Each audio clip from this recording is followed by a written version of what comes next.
Well, Unk's a new deal in place for the upcoming season. So Yes. obviously your thoughts on staying here with the Saddlers? Well, I'm back again, happy to be back again once again, once again the opportunity was there for the gaffer to take me on, and the club has, and I'm happy again to be back. And I said this in the past interview, it was a no-brainer, easier decision to make, easy choice. 17-18 pre-seasons for you now. We were just saying there off camera. What's the things that you notice now as a seasoned pro that have changed over the years? I mean, nowadays you have sports scientists where it's more database, so I think that pre-season, I'm not saying it's easier, it's more manageable, where it's no players really puking up or throwing up, because before they're just running for the sake of running.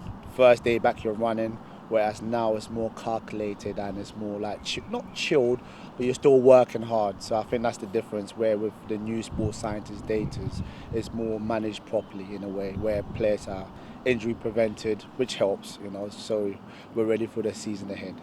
Pretty much a week into the first week of this pre-season, going into the 25-26 campaign. How have you found it? Well, so far so good. Like I said, we didn't come back just running or fitness tests. It's just more manageable training, doing double sessions as well. That's pre-season. That's never changing. So even today speaking, we've done our first session already. Now we're going to do the second session.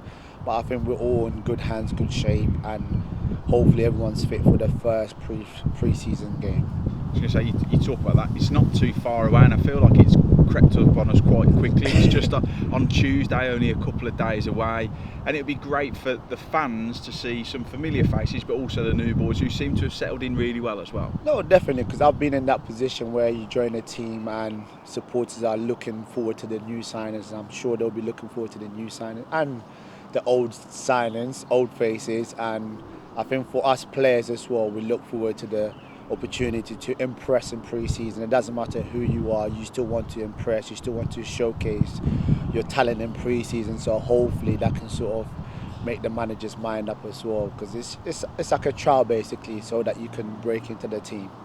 How have you been impressed with the new boys that have come in? There's obviously some non-league gems that have come in. Have you seen them make that step up? They don't look out of place, do they, in the training it's been so far? I mean, I use a great example. Look at Connor, like last season where he came from, and he's been an exceptional, outstanding player from obviously the lower league, stepped into the EFL, and now look at him. He's been excellent, and I'm sure some of the new players will probably look at that same thing and think, you know what, if Connor can do it, why not? I could take a leaf out of his book, and hopefully that will give them courage as well. And from what I've seen from training, none of them look out of place. Hopefully they'll get used to the intensity, and I think that's where it is sometimes. I've been on a lower level before, stepping into the pro league, and it's just getting used to the intensity. And if you can bring what you've done at a lower level here, and hopefully we can sort of help as well, the old players or the staff, we can sort of help them in a way where they can showcase what they're good at,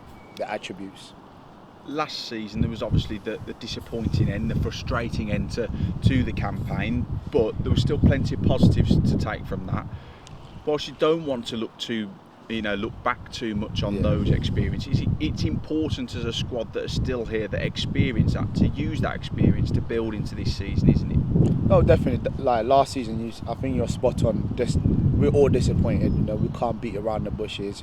Just one of those ones. It happens in football sometimes. We started off so well that obviously the stakes were high, and then eventually we fell off the wagon, and then now we went to the final hurdle, and then we lost the game. At Wembley, everyone knows that, and it's football sometimes. And now we just have to bounce back now with the old players and the new additions.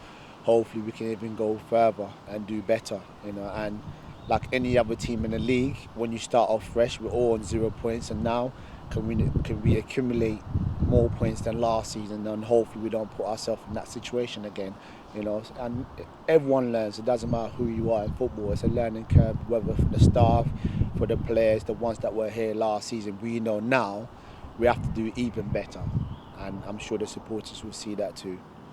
On a final note from me, when we sat in a similar sort of spot here at this time last season for you, you spoke about your objectives of getting to the number that's currently on your chest of 37. You did that, you played over 50 appearances for us last year. Do you now have milestones again going into this season for you that you want to reach personally?